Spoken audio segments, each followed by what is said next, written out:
Move on to the next one, economic angle. అందులో మొదటిగా చిన్న మీకు ఇన్పుట్ ట్యాక్స్ క్రెడిట్ అంటే ఏంటో చెప్తా, జాగ్రత్తగా వినండి. ఇన్పుట్ ట్యాక్స్ క్రెడిట్ ఐటీసీ అంటే ఏంటో చెప్తాను, సైడింగ్ రాసుకోండి చిన్న. ఎకనామిక్ యాంగిల్లో మొదటిగా మనం ఇక్కడ మాట్లాడుకునేది ఇన్పుట్ ట్యాక్స్ క్రెడిట్. మీరు పూర్తి పేరు రాసుకోండి. ఇన్పుట్ ట్యాక్స్ క్రెడిట్ అనేది పూర్తిగా పేరు రాసుకోండి, ఓకేనా? ఇన్పుట్ ట్యాక్స్ క్రెడిట్ అనేది పూర్తిగా పేరు రాసుకోండి చిన్న. So let us see guys, let us see. Suppose మనకి అనాకాడమీ ఉంది కదా. సో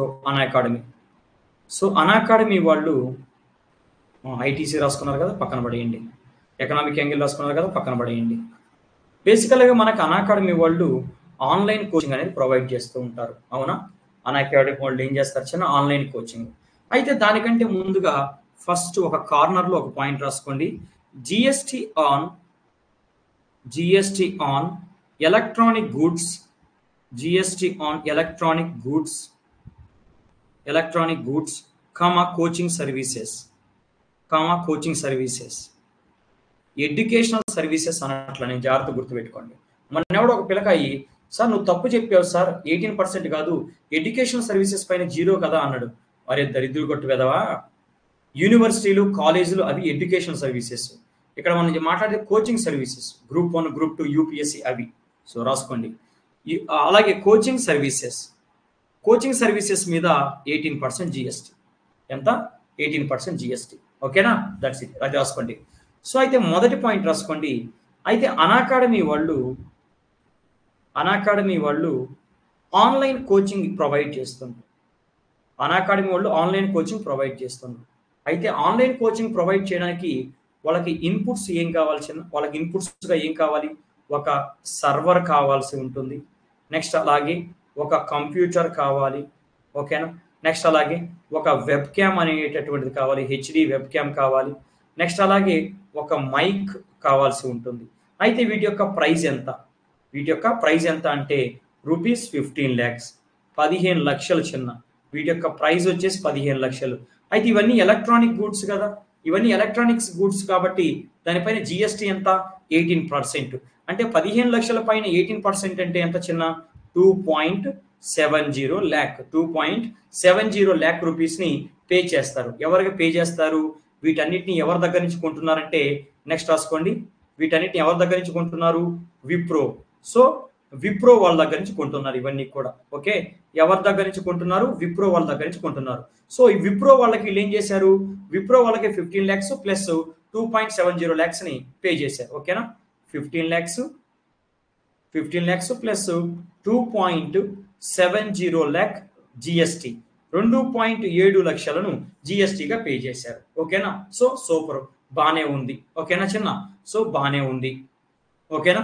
సో ప్రైస్ అంటే 15 లక్షలు, అలాగే 2.70 lakh జిఎస్టీని పే చేశారు. ఎవరు? అనాకాడమీ వాళ్ళు విప్రో వాళ్ళకి. అయితే విప్రో వాడు ఇప్పుడు ఏం చేస్తారంటే, అనాకాడమీ వాళ్ళు ఇచ్చినటువంటి 15 లక్షలని జోబులో పెట్టుకుంటాడు. జోబులో పెట్టుకొని అనాకాడమీ వాళ్ళు ఇచ్చినటువంటి 2.70 lakhs జిఎస్టీ ఉంది కదా, ఆ జిఎస్టీని డిపాజిట్ చేస్తారు. ఎవరికి డిపాజిట్ చేస్తారు చిన్న? రాసుకోండి, గవర్నమెంట్కి డిపాజిట్ చేస్తాడు. ఆ జిఎస్టీని గవర్నమెంట్కి డిపాజిట్ చేస్తారు. రాసుకోండి, డిపాజిటెడ్, ఫోర్త్ స్టెప్ రాసుకోండి, deposited rupees 2.70 lakhs, rupees 2.70 lakh GST గవర్నమెంట్కి పే చేశాడు. అయితే బేసికల్గా జిఎస్టీ 18% కదా, అందులో ఏమవుతుంది తెలుసా?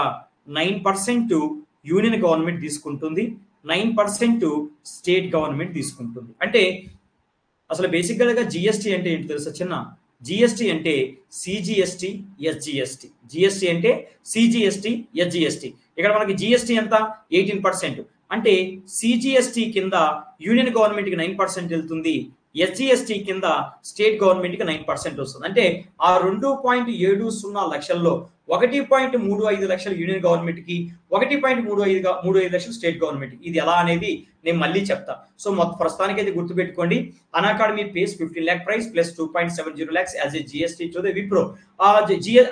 And again Wipro's deposited 2.7 lakhs GST amount to the government. That's it.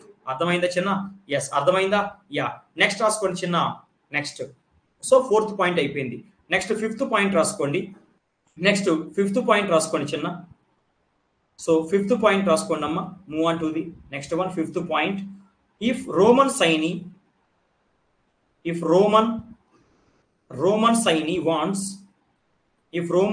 Wants inputs కొనేసాం. ఇన్పుట్స్ కొన్న తర్వాత ఆ ఇన్పుట్స్ సహాయంతో మనం కోచింగ్ అనేది ఇస్తాం. అయితే కాస్ట్ ఎంత అయింది? కోచింగ్ స్టార్ట్ చేయడానికి ఎంత ఖర్చు అయింది చిన్న? కోచింగ్ స్టార్ట్ చేయడానికి ఎంత ఖర్చు అయిందంటే 15 లక్షలు ఖర్చు అయింది. అంతేనా? కోచింగ్ని స్టార్ట్ చేయడానికి 15 లక్షలు ఖర్చు అయింది. అయితే మళ్ళీ దాని మీద అతనికి 15 లక్షలు ప్రాఫిట్ కావాలి. కోచింగ్ని స్టార్ట్ చేయడానికి అయిన ఖర్చు 15 లక్షలు, ఆయనకి కావాల్సిన ప్రాఫిట్ 15 లక్షలు. అంటే మొత్తం మీద స్టూడెంట్స్ దగ్గర నుంచి 30 లక్షల రూపాయలని కలెక్ట్ చేయాల్సి ఉంటుంది. రాసుకోండి. If Roman Saini wants rupees 15 lakhs profit per batch. ప్రతి బ్యాచ్ మీద రోమన్ సైనీకి 15 లక్షలు ప్రాఫిట్ అనేది కావాలంట. అంటే ఇప్పుడు ఏమవుతుంది? 15 లక్షలు ఇన్పుట్ కాస్ట్, అవునా కాదా? 15 లక్షలు ఇన్పుట్ కాస్ట్ అంటే ఇన్స్టిట్యూట్ పెట్టడానికి అయిన ఖర్చు 15 లక్షలు ప్లస్ అలాగే అతనికి ఎంత కావాలంట? 15 లక్షలు ప్రాఫిట్ కావాలంట. అంటే ప్రతి బ్యాచ్ నుంచి ఎంత కలెక్ట్ చేయాలి? రూపీస్ 30 lakh ఫీజ్, 30 లక్షల రూపాయలని ఫీజుగా కలెక్ట్ చేయాలి. అంతేనా? 30 లక్షల రూపాయలని ఫీజుగా కలెక్ట్ చేయాలి. అంతేనా కాదా? చెప్పండి. 30 లక్షల రూపాయలని ఫీజుగా కలెక్ట్ చేయాలి. అంతేనా కాదా? ఎస్. ఓకే. అయితే ఇప్పుడు మనోడు ఏం చేశాడంటే రోమన్ సైని, నెక్స్ట్ రాసుకోండి చిన్న. నెక్స్ట్ రాసుకోండి 6th పాయింట్ రాసుకోండి. 6th point, please note down the 6th point. 6th point రాసుకోండి. అవుట్పుట్. అయితే మన రోమన్ సైని ఏం చేశాడంటే 100 మంది స్టూడెంట్స్కి కోచింగ్ ఇచ్చాడు. 100 మంది స్టూడెంట్స్కి కోచింగ్ ఇచ్చాడు. అందులో ఈ 100 మంది దగ్గర నుంచి 30 లక్షలు కలెక్ట్ చేశాడు. 30 లక్షలతో పాటు జిఎస్టీ కూడా ఉంటుంది. అంతే కదా? కోచింగ్ సర్వీసెస్ మీద జిఎస్టీ ఉంటుంది. 100 మంది స్టూడెంట్స్ దగ్గర నుంచి 30 లక్షల రూపాయలు ఫీజు కలెక్ట్ చేశాడు. ప్లస్ ఆ 30 లక్షల మీద మళ్ళీ 18% జిఎస్టీ అంటే ఎంత? 5.40 lakhs ని జిఎస్టీ కూడా కలెక్ట్ చేశాడు. 5.40 lakhs జిఎస్టీని కూడా కలెక్ట్ చేశారు. రాసుకోండి అవుట్పుట్ కింద రాసుకోండి చిన్న.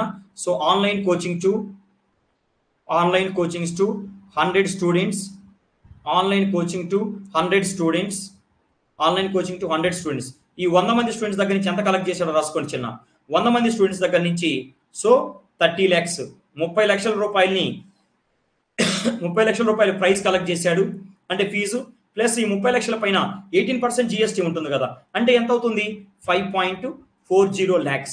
5.40 lakhs ని జిఎస్టీగా కలెక్ట్ చేశాడు. అంటే ఓవరాల్ గా స్టూడెంట్స్ దగ్గర నుంచి ఎంత కలెక్ట్ చేశాడు?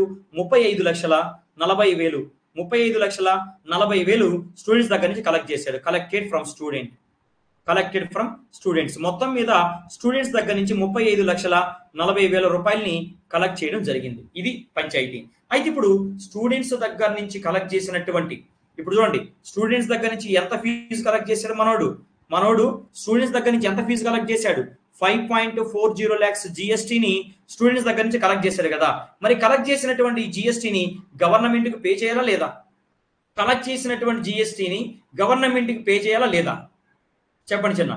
కలెక్ట్ చేసినటువంటి జిఎస్టీని గవర్నమెంట్కి పే చేయాలా అంటే అవసరం లేదు. అవుట్పుట్ మీద కలెక్ట్ చేసినటువంటి 5.40 lakhs జిఎస్టీని కలెక్ట్ చేయాల్సిన అవసరం లేదు. ఎందుకంటే గవర్నమెంట్ మనకి జిఎస్టీలో ఇన్పుట్ ట్యాక్స్ క్రెడిట్ ని ప్రొవైడ్ చేస్తుంది. జిఎస్టీలో ఇన్పుట్ ట్యాక్స్ క్రెడిట్ ని ప్రొవైడ్ చేస్తుంది. అవుట్పుట్ మీద మనం ఎంత కట్టాలి? 5.4 లక్షలు. ఇన్పుట్ మీద ఎంత కట్టున్నాం ఆల్రెడీ? 2.70 లక్షలు. సో అవుట్పుట్ లో నుంచి ఇన్పుట్ తీసేయి అంటే 5.40 లో నుంచి 2.70 తీసేసేయండి. అప్పుడు ఎంత కట్టాలి? కేవలం 2.70 lakhs పే చేస్తే సరిపోతుంది. సో ఇప్పుడు రాసుకోండి చిన్న. ఇక్కడ ఒక పాయింట్ రాసుకోండి. 7th పాయింట్ అని పెట్టుకొని రాసుకోండి. ఇక్కడ 7th పాయింట్ రెడ్ కలర్ తో రాస్తున్నా, కనిపించకపోయినా కూడా రాసుకోండి. Does not deposit rupee 5.40 lakhs because GST provides ITC input tax credit continuation అంటే దాని అర్థం ఏంటో తెలుసా? సో 5.40 lakhs అవుట్పుట్, అవునా కాదా? మైనస్ దానిలో నుంచి ఇన్పుట్ తీసేయి, -2.70 lakhs ఇన్పుట్ తీసేయి, అంటే ఎంత వస్తుంది? ఇప్పుడు కేవలం నువ్వు 2.70 lakhs పే చేస్తే సరిపోతుంది. అంతేగాని అవుట్పుట్ మీద స్టూడెంట్స్ దగ్గర నుంచి కలెక్ట్ చేసినటువంటి 5.40 lakhs ని పే చేయాల్సిన అవసరం లేదు. సో జిఎస్టీ వల్ల బెనిఫిట్స్ ఏంటంటే మీరు ఎంతైతే ఇన్పుట్ మీద ట్యాక్స్ కడతారో దాన్ని అవుట్పుట్ లో నుంచి తీసేస్తారు. ఇన్పుట్స్ మీద మీరు ఎంతైతే ట్యాక్స్ కడతారో దాన్ని అవుట్పుట్ లో నుంచి తీసేస్తారు. మీరు ఇన్పుట్ మీద ఎంతైతే ట్యాక్స్ కడతారో దాన్ని అవుట్పుట్ లో నుంచి తీసేస్తారు. సో కాబట్టి output minus input 5.40 minus 2.70 is equal to 2.70. So you need to pay only 2.70 lakhs to the government of India. or GST in portal. That's it. అర్థమైందా? సో అవుట్పుట్ మీద నువ్వు కలెక్ట్ చేసిన 5.40 లక్షలను నువ్వు ఇవ్వాల్సిన అవసరం లేదు గవర్నమెంట్ కి. Is it clear to everybody? Next రాసుకోండి. కాస్కేడింగ్ ఎఫెక్ట్ అంటే ఏంటో రాయండి. ఒకటి గుర్తుపెట్టుకోండి, మీకు అర్థం కాలేదా? ఎవరైనా ఉన్నారా అర్థం కాని వాళ్ళు? ఎవరికైనా అర్థం కాలేని వాళ్ళు ఉన్నారా? ఎవరైనా అర్థం చేసుకోలేని వాళ్ళు ఉన్నారా? సింపుల్. ఎవరికైనా అర్థం కాలేదని ఎవరన్నా అంటే ఒక ఆన్సర్ చెప్తా. ఐ థింక్ వసంత్ ఉన్నావా? వసంత్, నరేష్, అర్థం కాలేదా? సింపుల్. అర్థం కాకపోతే ఒకే ఒకటి గుర్తుపెట్టుకో, జిఎస్టీలో ఇన్పుట్ ట్యాక్స్ క్రెడిట్ అనేది ప్రొవైడ్ చేస్తారు అంతే. జిఎస్టీలో ఇన్పుట్ ట్యాక్స్ క్రెడిట్ ప్రొవైడ్ చేస్తారు అని ఒక్కటి గుర్తుపెట్టుకుంటే చాలు, ఇంకేం అవసరం లేదు. ఎవరైనా అడుగుతారేమో అనుకున్నా, సార్ నాకు అర్థం కాలేదు సార్ అని ఎవరైనా అడుగుతారేమో అనుకున్నాను, కానీ సో ఎవరు అడగలేదు. ఎవరైనా అడిగినా కూడా ఆన్సర్ ఇదే. సో సింపుల్గా మీకు ఇది అర్థం కాలేదా? ఇంత గుర్తుపెట్టుకోవడం మీకు ఇబ్బందిగా ఉందా, అర్థం చేసుకోవడం కష్టంగా ఉంటే సింపుల్గా జిఎస్టీలో ఇన్పుట్ ట్యాక్స్ క్రెడిట్ అనే దాన్ని ప్రొవైడ్ చేస్తారనే విషయాన్ని గుర్తుపెట్టుకోండి చాలు, ఇంకేమీ అవసరం లేదు. సంజయ్ అయ్యా ఓకేనా? నిజం చెప్పాలంటే సింగిల్ పాయింట్ ఎనఫ్. ఇంకేం అవసరం లేదు. Okay, move on to the next one. Next రాసుకోండి కాస్కేడింగ్ ఎఫెక్ట్. రాసుకోండి. కాస్కేడింగ్ ఎఫెక్ట్, మమత, త్రిమూర్తులు. ఓకే ఫైన్, నెక్స్ట్ రాసుకోండి అమ్మ. Move on to the next one. Siding రాసుకోండి. కాస్కేడింగ్ ఎఫెక్ట్ అంటే ఏంటో చెప్తాను, రాసుకోండి. కాస్కేడింగ్ ఎఫెక్ట్ అంటే సింపుల్, పన్ను మీద పన్ను. కలర్ స్వాతి ఉంటుంది చూసారా, పన్ను మీద పన్ను బాగుంటుంది, అది కాదు. పన్ను మీద పన్ను అంటే అది కాదు. కలర్ స్వాతి ఉంటుంది కదా, ఆమెకి పన్ను మీద పన్ను ఉంటుంది కదా, ఆ పన్ను కాదు. ట్యాక్స్ మీద ట్యాక్స్ దాని అర్థం. ఓకేనా? సో రాసుకోండి, చెప్తాను. రాసుకోండి, చెప్పేస్తాను. ఓకేనా? నెక్స్ట్ రాసుకోండి. So side heading, please make a side note, that is the cascading effect. రాసుకోవచ్చునా? Cascading effect. So simple. Cascading effect అంటే ఏమీ లేదు. నేను ఒక చిన్న ఎగ్జాంపుల్ ఇస్తాను, అది మీకు ఆల్రెడీ ఆ ఎగ్జాంపుల్ తెలుసు, నో ప్రాబ్లం. బట్ మళ్ళీ రాసుకోండి, చెప్తాను. బట్ ఎక్కువగా మీరు ఏమి థింక్ చేయొద్దు. నేను ఏదైతే చెప్తున్నానో దాని గురించి ఆలోచించండి చాలు. ఎందుకంటే ఈ మధ్యకాలంలో నేను డౌట్లు విపరీతంగా వచ్చేస్తున్నాయి చాలా మందికి, పిచ్చెక్కిపోతాను నాకు ఆ డౌట్లు సాల్వ్ చేయలేక. But you guys are too good. మీరైతే నాకు దేవుడిచ్చిన వరంగా ఫీల్ అవుతున్నాను, నన్ను బతికిస్తున్నారు. రాసుకోండి. నెక్స్ట్ ఆడుతూ పాడుతూ చెప్పుకుంటా. సీరియల్ నెంబర్ అలాగే ఐటమ్ రాసుకోండి. నెక్స్ట్ రాసుకోండి చిన్న. Next excise or sales tax system అంటే ఒకప్పుడు. ఎక్సైజ్ అలాగే సేల్స్ ట్యాక్స్ సిస్టమ్ అంటే ఒకప్పుడు సంగతి ఇదంతా. చిన్న ఒకప్పుడు మనకి ఉత్పత్తి పైన ఏ ట్యాక్స్ వేసేవాళ్ళమ్మా? ఉత్పత్తి పైన ఏ ట్యాక్స్ వేసేవాళ్ళు చెప్పండి చిన్న. ఒకప్పుడు ఓకేనా, ఒకప్పుడు ఉత్పత్తి పైన ఏ ట్యాక్స్ వేసేవాళ్ళు? Excise duty. అలాగే వినండి, అండ్ అలాగే చిన్న ఉత్పత్తి చేసిన వాటిని అమ్మేటప్పుడు ఏ ట్యాక్స్ వేసేవాళ్ళు? ఉత్పత్తి చేసినప్పుడు అమ్మేటప్పుడు ఏ ట్యాక్స్ విధించేవారు? Sales tax. ఓకేనా? Sales tax. Okay, that's it. మన పాత సిస్టమ్ చాలు, కొత్త సిస్టమ్ వద్దు. పాత సిస్టంలోనే ఉండండి కొద్దిసేపు. మిమ్మల్ని రాష్ట్రాల్లో అమ్మేటప్పుడు వ్యాట్, రాష్ట్రాల్లో అమ్మేటప్పుడు VAT, union government sales tax కూడా వేసేది. ఓకేనా? సరే, ఒక చిన్న టేబుల్ ఇస్తాను, సో జాగ్రత్తగా నోట్ చేసుకోండి, మెటీరియల్లో కూడా ఉంటుంది. సో ప్లీజ్ నోట్ డౌన్, రాసుకోండి. అక్కడ సీరియల్ నెంబర్ 1 ఐటమ్ దగ్గర రాసుకోండి. So coaching institute buys chalk duster, coaching institute buys chalk అలాగే డస్టర్, చాక్ పీసు అలాగే డస్టర్లని కోచింగ్ ఇన్స్టిట్యూట్ వాళ్ళు కొన్నారు. అయితే దానిపైన ఎక్సైజ్ డ్యూటీ సేల్స్ ట్యాక్స్ ఎంత కట్టారు చిన్న? 1000 రూపాయలు ఎక్సైజ్ డ్యూటీ అలాగే సేల్స్ ట్యాక్స్ కట్టారు. ఎక్సైజ్ డ్యూటీ అలాగే సేల్స్ ట్యాక్స్ 1000 రూపాయలు కట్టారు. నెక్స్ట్ రాసుకోండి. Next second one, coaching institute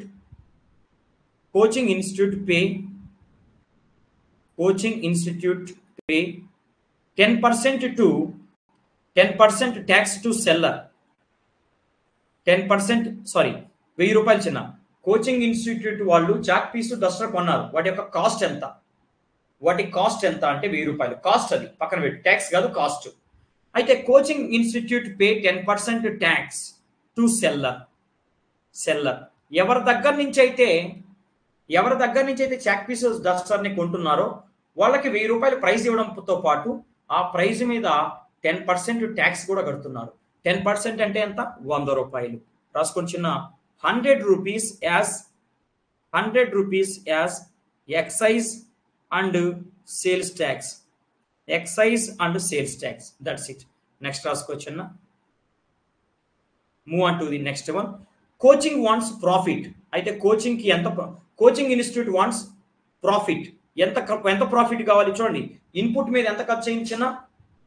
input మీద ఎంత ఖర్చు అయిందో నాకు మళ్ళీ అడుగుతాను, మళ్ళీ చెప్పండి చాలు. సో రాసుకోండి. Coaching institute wants profit. ఎవరైనా ప్రాఫిట్ కావాలనుకుంటారు. అయితే కోచింగ్ ఇన్స్టిట్యూట్ వాళ్ళు ఎంత ప్రాఫిట్ కావాలనుకుంటున్నారంటే ₹400. 400 రూపాయలని ప్రాఫిట్ కావాలనుకుంటున్నారు. అంటే ఇప్పుడు సెల్లింగ్ ప్రైస్ ఎంత ఉండాలి చెప్పండి? ఎంత కమ్మాలి? స్టూడెంట్ దగ్గర నుంచి ఎంత ఫీజు కలెక్ట్ చేయాలి? ఇప్పుడు మీరు చెప్పండి. స్టూడెంట్ దగ్గర నుంచి ఎంత ఫీజు కలెక్ట్ చేయాలి చెప్పండి? ఒక్కొక్క స్టూడెంట్ దగ్గర నుంచి ఎంత ఫీజు కలెక్ట్ చేయాలి? ఎంత చెప్పండి? ఎంత? 1500. ఎందుకు 1500? 1500 ఎందుకు చిన్న? 1400 కదా. ఇందాక జిఎస్టీలో చూసిన విధంగా చూడండి ఒకసారి. చూడండి. జిఎస్టీలో చూడండి, ఇక్కడ ఒక పాయింట్ చూడండి. ఆగండి. జిఎస్టీలో ఇన్పుట్స్ మీద ఎంత ఖర్చు అయింది? 2.70 lakhs జిఎస్టీ పే చేసాం. అలాగే 15 లక్షల రూపాయలు ఇన్పుట్స్కి పే చేసాం. అయితే మనము ఇన్పుట్స్కి ఎంత ఖర్చు అయినట్టుగా భావించాం? మనము ఇన్పుట్ కాస్ట్ ఎంత అంటే మనకి ఎంత పెట్టుబడి పెట్టినట్టుగా భావించాం? 15 లక్షల రూపాయలని పెట్టుబడిగా భావించాం. కానీ ఈ 2.70 lakhsని పెట్టుబడిగా భావించామా? ఈ 2.70 lakhsని పెట్టుబడిగా భావించలేదు. మరి అలాంటప్పుడు ఇక్కడ కట్టిన 1000 రూపాయల ట్యాక్స్ని ఎందుకు మీరు పెట్టుబడిగా తీసుకుంటున్నారు? అక్కడ 2.70 lakhsని పెట్టుబడిగా తీసుకోలేదు కదా. మరి ఎందుకని ఇక్కడ ఈ 100 రూపాయలని పెట్టుబడిగా తీసుకుంటున్నారు?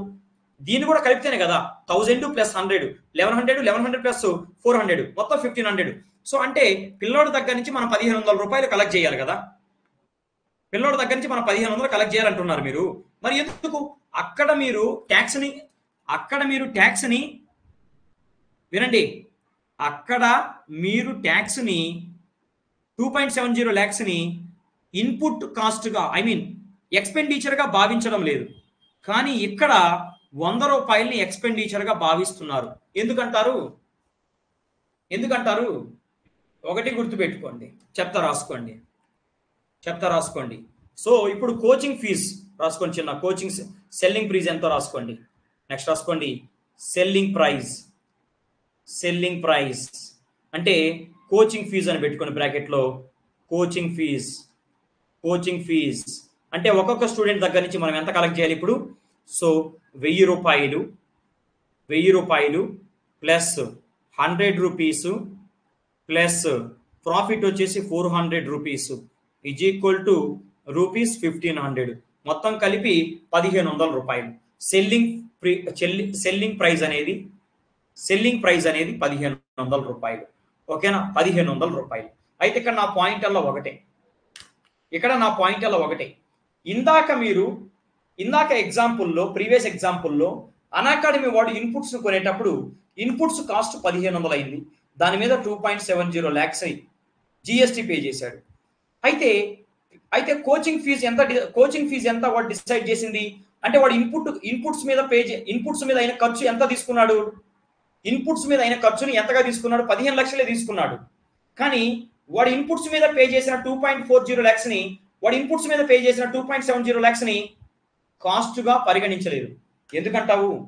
కానీ ఇక్కడ ఇన్పుట్స్ మీద పే చేసినటువంటి ట్యాక్స్ ని కాస్ట్గా పరిగణిస్తున్నారు. ఎందుకంటారంటే అక్కడ ఇన్పుట్స్ మీద పే చేసినటువంటి ట్యాక్స్ ని మళ్ళీ రిటర్న్ వస్తుంది మనకి.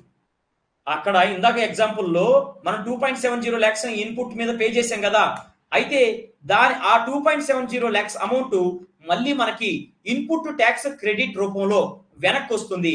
కాబట్టి ఇన్పుట్స్ మీద మనం పే చేసినటువంటి ఆ జిఎస్టీ అమౌంట్ ని ఎక్స్పెండిచర్ గా భావించాం. కాబట్టి ఇన్పుట్స్ మీద అయిన ఖర్చును 15 లక్షలుగానే తీసుకున్నాం. కానీ ఇక్కడ తీసుకుంటే, ఇక్కడ ఒకప్పుడు excise system, sales tax system లో మనం ఇన్పుట్స్ మీద కట్టినటువంటి 100 రూపాయలు ట్యాక్స్ కట్టాం కదా. ఆ 100 రూపాయల ట్యాక్స్ మళ్ళీ మనకు రాదు. అంటే ఒకప్పుడు మనకి ఇన్పుట్ ట్యాక్స్ క్రెడిట్ అనేది లేదు. అంటే ఇన్పుట్స్ మీద మనం ఏదన్నా ట్యాక్స్ కడితే అది మళ్ళీ మనకి వెనక్కి తిరిగి రాదు. అంటే దాని అర్థం ఏంటి? మనం కట్టినటువంటి ట్యాక్స్ కూడా ఐటీసీ రాదు కదా. మనం ఇన్పుట్ మీద కట్టినటువంటి ట్యాక్స్ అమౌంట్ మళ్ళీ మనకు వెనక్కి రాదు కదా. కాబట్టి ఇన్పుట్ మీద కట్టినటువంటి ట్యాక్స్ అమౌంట్ కూడా మన ఖర్చుగానే భావిస్తాము. అందుకనే సెల్లింగ్ ప్రైస్ 1500 అయింది. రాసుకోండి. అలాగే నెక్స్ట్ రాసుకోండి. So please note down the few points. రాసుకోండి. ఐదోది రాసుకోండి. 10% tax on coaching fees. 10% tax on coaching fees. 10% tax on coaching fees. 10% tax on coaching fees. ఓకేనా? సో 1500 మీద 10% అంటే ఎంత? 1500 మీద 10% అంటే ఎంత చిన్న? 150 రూపాయలు. 1500 మీద, సో 1500 మీద 10% అంటే 150 రూపాయలు. సో ఓవరాల్ గా స్టూడెంట్ ఎంత పే చేయాలి? సో ఫీజు ఏమో 1500. ఆ 1500 రూపాయలు ఫీజు కడదామని పోతే దాని మీద మళ్ళీ ట్యాక్స్ వేశారు 10%, 150 రూపాయలు. సో ఇప్పుడు ఎంత అయింది మొత్తం మీద? స్టూడెంట్ ఓవరాల్ గా ఎంత పే చేయాలో రాసుకోండి. స్టూడెంట్ హ్యాస్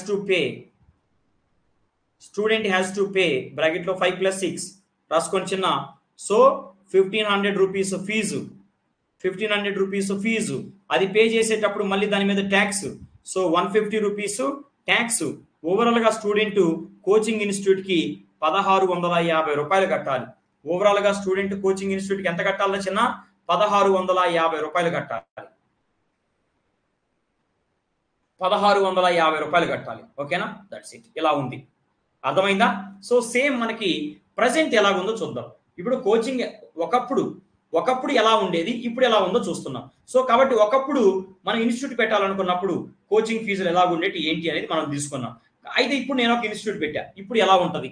ఇప్పుడు ఫీజులు ఏ విధంగా నిర్ణయిస్తారు? ఒకసారి రాసుకొని చెప్తా. సో ప్రజెంట్ సిస్టమ్ అని పెట్టుకోండి. ప్రజెంట్ సిస్టమ్ రాసుకోండి చిన్న.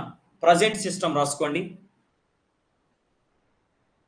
సో సీరియల్ నెంబర్, ఐటమ్, అలాగే జిఎస్టి రాసుకోండి. సో ఫస్ట్ సీరియల్ నెంబర్ 1 రాసుకోండి. Coaching institute buys chalk and duster. Coaching institute buys chalk and duster. Coaching institute వాళ్ళు చాక్ అలాగే డస్టర్ కొన్నారు. ప్రైస్ వచ్చేసి 1000 రూపాయలు. నెక్స్ట్ సెకండ్ 1 రాసుకోండి చిన్న. Second 1. So coaching institute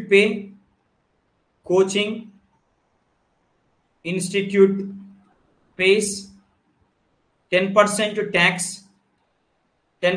tax to seller. అంతే కదా. వీటిని కొనుక్కునేటప్పుడు చాక్ పీసు అలాగే డస్టర్ని కొనుక్కునేటప్పుడు 10% ట్యాక్స్ అని చెప్పారు. 10% ట్యాక్స్ అంటే ఎంత చిన్న? 100 రూపాయలు. రాసుకోండి. Rupees 100 ₹100 as GST, ₹100 as GST. అయితే ఇక్కడ గుర్తుపెట్టుకోండి, సో ఇన్పుట్స్ మీద కట్టినటువంటి అమౌంట్ మళ్ళీ మనకు తిరిగి వస్తుందా లేదా? ఇన్పుట్ మీద కట్టిన అమౌంట్ మళ్ళీ మనకు తిరిగి వస్తుంది కదా. ఎందుకు ఎలా వస్తుంది? అవుట్పుట్ మీద మనం 200 కట్టాల్సి వచ్చింది అనుకోండి.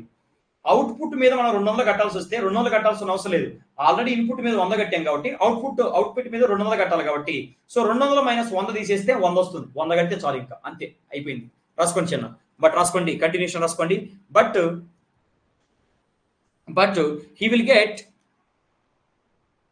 he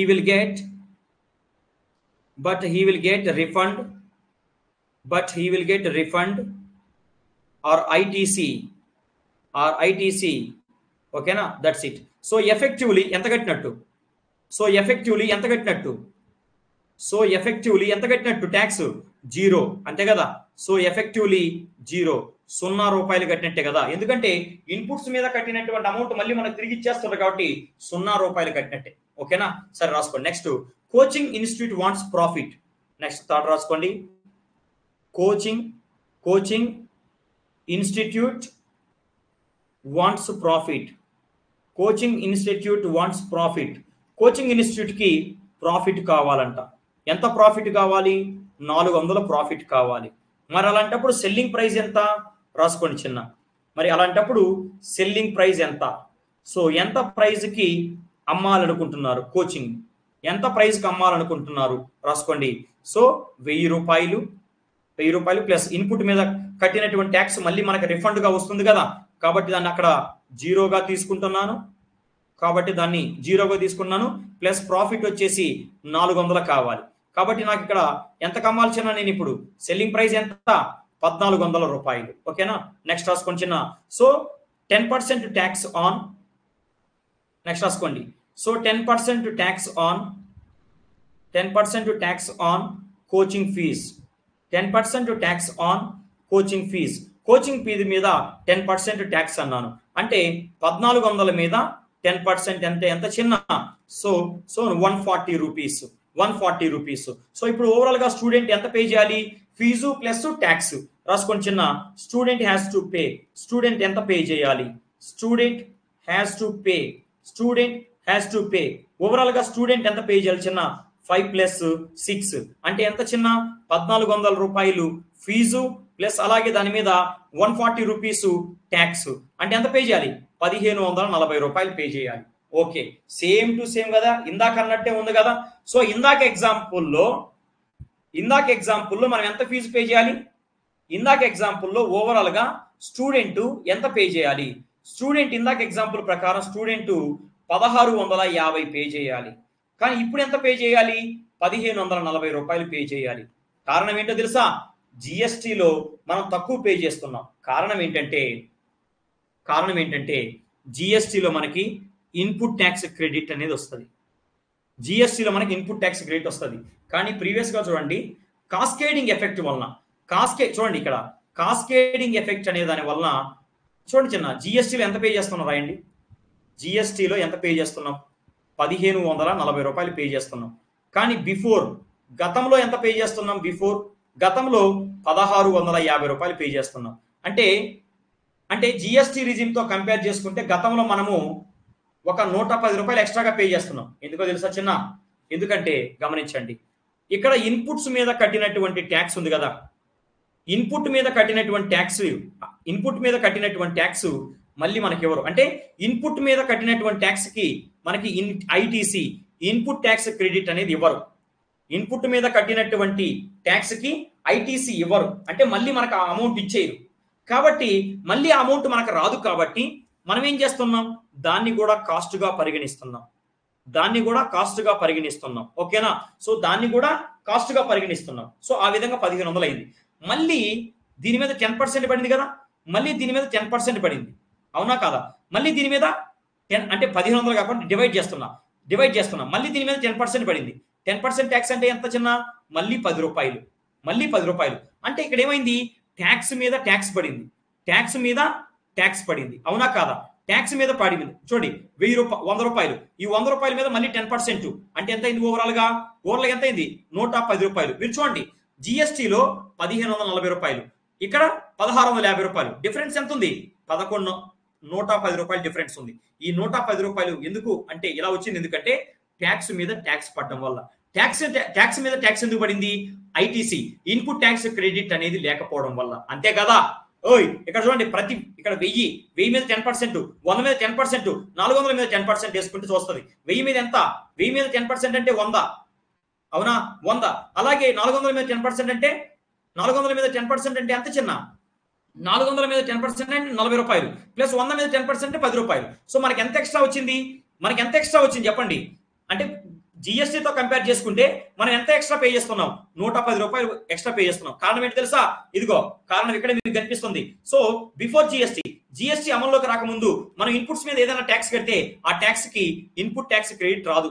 input tax credit ITC అనేది రాదు. ఐటీసీ రాదు కాబట్టి ఇన్పుట్స్ మీద మనం కట్టినటువంటి ట్యాక్స్ ను కూడా మనం ఎక్స్పెండిచర్ గా భావిస్తున్నాం. సో ఎక్స్పెండిచర్ గా భావించాం. ఇదిగోండి 100 రూపాయలు కౌంట్ చేసాం. మళ్ళీ దీని మీద ట్యాక్స్ వేశారు. మళ్ళీ దీని మీద ట్యాక్స్ ఎంత? 10%, అంటే ఎంత? 10 రూపాయలు. సో అందుకని మనకి ఓవరాల్ గా మీరు గమనించండి, ట్యాక్స్ మీద ట్యాక్స్ 100 మీద 10% అంటే మళ్ళీ 10 రూపాయలు ట్యాక్స్ మీద ట్యాక్స్ పడడం వల్ల సో మనకేమైంది? జిఎస్టీలో 1540 ఉంది. సో బిఫోర్ జిఎస్టీలో 1650 ఉంది. డిఫరెన్స్ ఎంత? 110 రూపాయలు. ఎందుకు 110 రూపాయలు ఎక్కువ అయిందంటే ట్యాక్స్ మీద ట్యాక్స్ పడడం. ట్యాక్స్ మీద ట్యాక్స్ ఎందుకు పడింది? ఇన్పుట్ ట్యాక్స్ క్రెడిట్ ఇవ్వకపోవడం వల్ల. ఇన్పుట్ మీద కట్టినటువంటి ట్యాక్స్ అమౌంట్ ని మనం ఎక్స్పెండిచర్ గా చూపిస్తున్నాం. మళ్ళీ దాని మీద ట్యాక్స్ వేస్తున్నారు. అది difference. That's it. I hope you guys are understood. Any doubts? దీనికి కూడా సింపుల్ గా ఒక సింగిల్ లైన్ ఏంటంటే, so in GST there is no cascading effect. అయిపోయింది. అర్థం కాలేదా?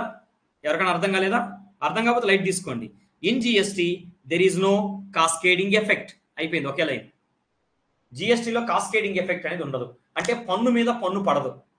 జిఎస్టీలో కాస్కేడింగ్ ఎఫెక్ట్ ఉండదు, అంటే పన్ను మీద పన్ను పడదు, అంతే. ఇంకేం అయిపోయింది. Okay, move on to the next one. కింద రాసుకోండి. కింద కొంచెం క్లియర్గా రాసుకోండి. సో ఎక్సైజ్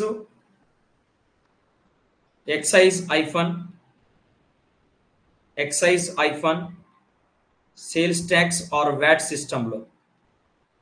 ఎస్, ఇందాక తప్పు చెప్పిన చిన్న. ఎక్సైజ్ అనేది తయారీ పైన, సేల్స్ ట్యాక్స్ అమ్మకాల పైన. సేల్స్ ట్యాక్స్ వేసేది రాష్ట్రాలు, ఓకేనా? ఆయన పెద్ద ప్రాబ్లం లేదులే, ఓకేనా?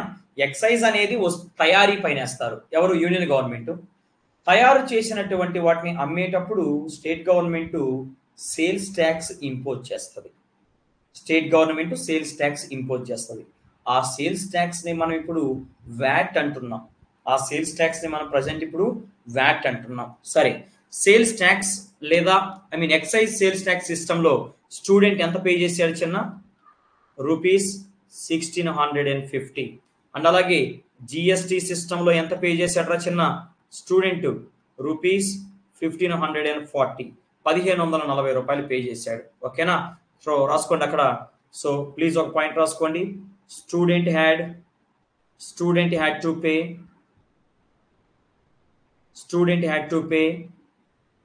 rupees 110 extra. So that is cascading effect.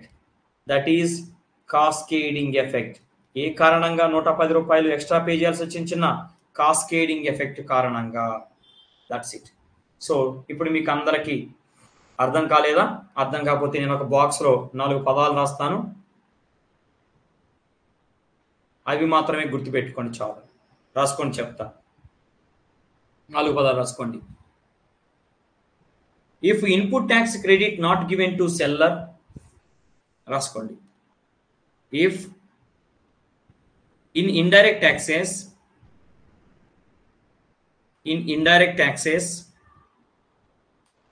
if input tax credit not given to seller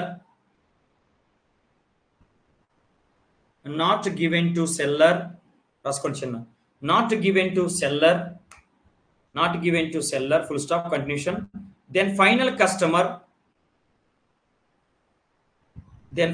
customer will face burden will face burden, అంతే కదా, ఫైనల్ కస్టమరే కదా, ఆ 1650 రూపాయలు పే చేయాల్సింది, వాడికే నొప్పి తెలుస్తుంది. Burden of tax on tax, burden of tax on tax. This is known as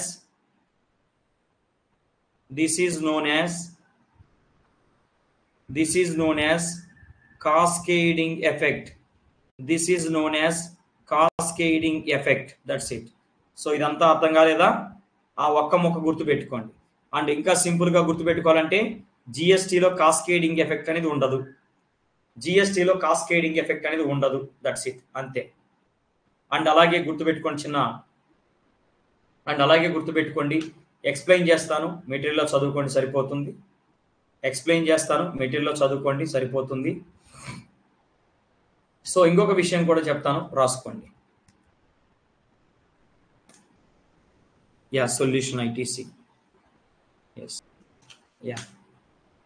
ఏమో నాయన సందీప్ ఉన్నావా? అరే నాయన సందీప్ బతుకున్నావా రే నాయన రే? సో నెక్స్ట్ రాసుకోండి మా, move on to the next one. అయితే గతానికి ప్రస్తుతానికి ఉన్నటువంటి డిఫరెన్స్ ఏంటంటే వినండి, మీకు అర్థం చేసుకోవచ్చు. గతంలో ఇన్పుట్ ట్యాక్స్ క్రెడిట్ అనేది లేదు. ఇన్పుట్ ట్యాక్స్ క్రెడిట్ అనేది లేకపోవడం వల్ల ఇన్పుట్స్ మీద పే చేసినటువంటి ట్యాక్స్ను కూడా ఎక్స్పెండిచర్గా తీసుకునేవాళ్ళం. ఆ తర్వాత ఆ వస్తువును అమ్మేటప్పుడు మళ్ళీ ట్యాక్సులు పడ్డాయి. అంటే ఆ విధంగా పన్నుల మీద పన్నులు పడడం